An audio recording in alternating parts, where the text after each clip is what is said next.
I regret spending so much of my life worrying about so many uncontrollable factors. I hated the way that I looked, and I was so angry at myself for feeling that way. I just wanted to be normal. But let's talk about the word normal for a minute. It's very similar to the word perfect.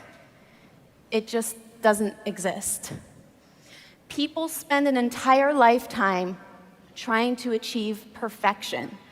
And sometimes we spend so much of our time trying to cover up our imperfections that we lose ourselves in them.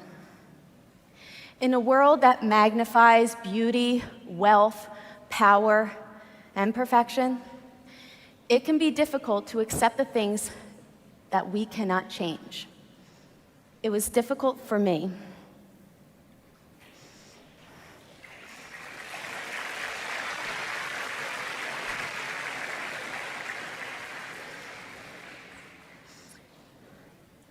So what does it mean to be normal? The dictionary defines it as conforming to the standard or the common type. It also means to be regular. Well, these certainly aren't qualities that I'd like to possess. So why do we so often find ourselves chasing after this sense of normalcy and trying to fit into society's standards? I became my own worst enemy, chasing after this sense of normalcy, something that I had convinced myself that I desperately needed to fit in with my friends.